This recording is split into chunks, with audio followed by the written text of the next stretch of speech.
എന്റെ പ്രിയപ്പെട്ടവരെ, നമ്മുടെ മക്കളൊക്കെ വഴിപിടിച്ചു പോകാനുള്ള കാരണം എന്താ? അള്ളാഹുവിന്റെ പ്രവാചകർ ഹബീബായ നബി മുഹമ്മദ് മുസ്തഫ സല്ലല്ലാഹു അലൈഹി വസല്ലമ തങ്ങൾ അവിടുന്ന് പഠിപ്പിക്കുകയാണ്, എന്റെ പ്രിയപ്പെട്ടവരെ, നമ്മുടെ മക്കൾ അവിടുന്ന് വഴിപിടിച്ചു പോകാനുള്ള കാരണം, നമ്മുടെ മക്കൾ വഴിപിടിച്ചു പോകാനുള്ള കാരണം ആത്മീയമായ ബോധം നമ്മുടെ മക്കളില്ലാത്തത് കൊണ്ടാണ്. ഭൗതിക വിദ്യ വാഹനം കൊള്ളാമടോ, ആത്മീയ വിദ്യയാണതിൻ്റെ ബ്രേക്കടോ.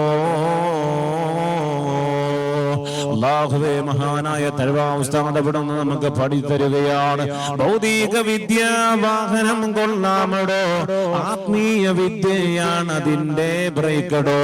അല്ലാഹുവേ, ഭൗതികമായ വിദ്യാഭ്യാസത്തിന് വേണ്ടിയിട്ട് ഏത് മേഖലകളിൽ കൂടി നമ്മൾ കടന്നു പോയാലും ആത്മീയമായ വിദ്യാഭ്യാസം നമ്മുടെ മക്കളുടെ ഹൃദയത്തിന്റെ അകത്തളങ്ങളിൽ കൊടുത്തില്ല എങ്കിൽ എന്റെ പ്രിയപ്പെട്ടവരെ, നമ്മുടെ മക്കൾ അവിടെ വഴി വിഴച്ചു പോവുകയാണ്. എല്ലാ ഹറാമിയത്തിലേക്ക് നമ്മുടെ മക്കൾ അവിടുന്ന് കടന്നു പോവുകയാണ്. സുബ്ഹാനല്ലാഹ്.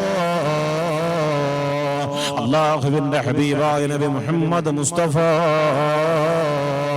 സല്ലല്ലാഹു അലൈഹി വസല്ലമ തങ്ങൾ അവിടുന്ന് പഠിപ്പിക്കുമ്പോൾ, എന്റെ പ്രിയപ്പെട്ട ഉമ്മമാര്, വാപ്പമാര്, സഹോദരങ്ങൾ, എന്റെ ഉമ്മമാര്, നമ്മുടെ മക്കൾക്ക് വേണ്ടിയിട്ട് അവിടുന്ന് ദുആ ചെയ്യണേ ഉമ്മ, നമ്മുടെ മക്കൾക്ക് വേണ്ടിയിട്ട് ദുആ ചെയ്യണേ. എന്റെ പ്രിയപ്പെട്ടവരെ, അവിടുന്ന് അംബിയാ മുർസലീങ്ങളെ മുഴുവനും അവിടുന്ന് ദുആ ചെയ്തത് ഹബീബായ നബി മുഹമ്മദ് മുസ്തഫ സല്ലല്ലാഹു അലൈഹി വസല്ലമ തങ്ങൾ അവിടുന്ന് പഠിപ്പിച്ചു തന്ന ദുആയുണ്ടല്ലോ.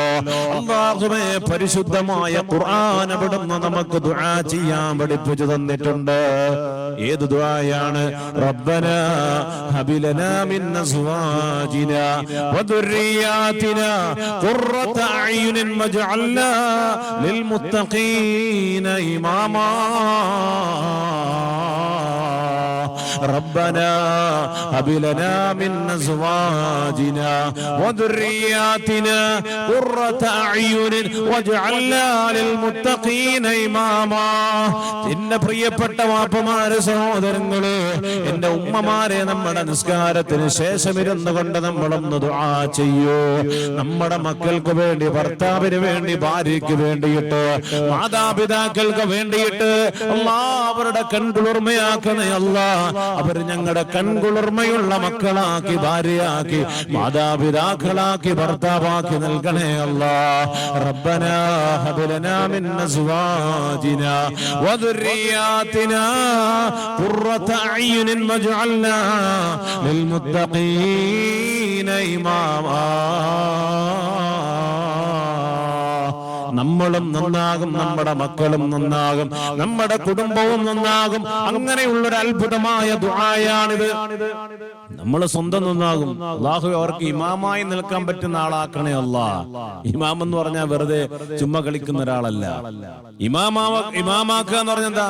മുൻനിരയിൽ നിർത്താൻ പറ്റിയ ഒരാള് അല്ലേ? നമ്മുടെ കുടുംബത്തിലാണെങ്കിലും, നമ്മുടെ സമുദായത്തിലാണെങ്കിലും, മഹല്ലിലാണെങ്കിലും നമുക്ക് നേതൃത്വം നൽകുന്ന ഒരാള് ആരായിരിക്കും? നല്ലൊരു സ്വഭാവത്തിനുടമയായിരിക്കും. നല്ലൊരു സ്വഭാവത്തിനുടമയായിരിക്കും. അല്ലെങ്കിൽ പിന്നെ ആരും കള്ളുകൂടിനെ ആരെങ്കിലും നേതൃസ്ഥാനത്ത് കൊണ്ടുവരുവോ? കഞ്ചാവടിക്കുന്നവനെ ആക്കുവോ? അവന്റെ വാക്ക് ആരെങ്കിലും കേൾക്കുവോ? കഞ്ചാവടിക്കുന്നവനാ നമ്മുടെ കുടുംബത്തിൽ കഞ്ചാവടിക്കുന്നവൻ വന്നിട്ട് ഓരോ അഭിപ്രായങ്ങൾ പറഞ്ഞ അവന്റെ വാക്ക് നമ്മളെ മുഖവിലേക്ക് എടുക്കുവോ? ഇല്ല. എന്താ? അവൻ ലഹരി അടിച്ച് മത്ത് പിടിച്ച് നടക്കുന്നവനാ. അവൻ അങ്ങനെ പല ഭ്രാന്തുകളും പറയും. അവനങ്ങനെ പല ഭ്രാന്തും പറയും. അതുകൊണ്ട് അവന്റെ വാക്ക് ആരും കേൾക്കില്ല. അപ്പൊ ഈ കുടുംബത്തിലാണെങ്കിലും, മഹല്ലിലാണെങ്കിലും, എവിടെയാണെങ്കിലും നമ്മൾക്ക് നേതൃസ്ഥാനമായിട്ട് മുൻനിരയിൽ നിർത്താൻ പറ്റിയതാരാ?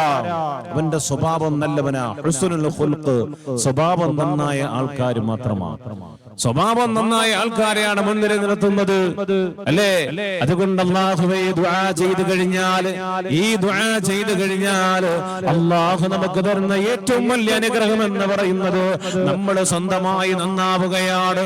നമ്മൾ സ്വന്തമായി നന്നാവുകയാണ്. അതോടൊപ്പം നമ്മുടെ മക്കളും നമ്മുടെ ഭാര്യയും നന്നാവുകയാണ്. റബ്ബനാ ഹബ് ലനാ മിൻ അസ്വാജിനാ وذرياتنا قرة أعين واجعلنا للمتقين إماما. ഇങ്ങനെ ദുആ ചെയ്യാൻ നമ്മൾ മനസ്സ് കാണിക്കാത്ത കാലത്തോളമാണ് നമ്മുടെ കുടുംബം നഷ്ടപ്പെട്ടു പോകുന്നത്, നമ്മുടെ മക്കൾ അനാഥപ്പെട്ടു പോകുന്നത്, നമ്മുടെ മക്കളതാ വ്യഭിചാരത്തിനും കള്ളുകുടിക്കും കഞ്ചാവിനും അടിമപ്പെട്ടുകൊണ്ട് കടന്നു പോകുന്നത്. മാതാപിതാക്കളുടെ ഗുണകരമായുള്ളതായ ദുആ ഇല്ലാത്തതിന്റെ പേരിലാണ് എന്റെ പ്രിയപ്പെട്ട മുഅ്മിനേ നമ്മുടെ മക്കളെ മുഴുവനും നഷ്ടപ്പെട്ടു പോവുകയാണ്, വഴിവഴിച്ചു പോവുകയാണ്. നമ്മുടെ ഭർത്താവ് നന്നാവുന്നില്ല ഉസ്താദ്, എന്താ ചെയ്യേണ്ടതെന്ന് പറഞ്ഞുകൊണ്ട് വിലപിക്കാതെ എന്റെ പ്രിയപ്പെട്ട സഹോദരി ഈ ദുആ അങ്ങോട്ട് ചെയ്തു നോക്ക്. അല്ലാഹുവിനോട് നല്ലതുപോലെ കരഞ്ഞുകൊണ്ടൊന്ന് ദുആ ചെയ്തു നോക്ക്. വല്ലാതെ പ്രതിഫലമാണ് അല്ലാഹുവിടെ സ്വീകരിക്കുന്നതാണ്. അല്ലാഹുവിടെ സ്വീകരിക്കും, അവിടെ ദുആ സ്വീകരിക്കും. നിങ്ങൾ 10 വട്ടം ദുആ ചെയ്ത് 1 വട്ടമെങ്കിലും അല്ലാഹു തആല സ്വീകരിക്കാതിരിക്കില്ല. പക്ഷെ അതിനുവേണ്ടി തയ്യാറാകണം. അല്ലാഹു നമുക്ക് ഈമാൻ നൽകി അനുഗ്രഹിക്കുമാറാകട്ടെ.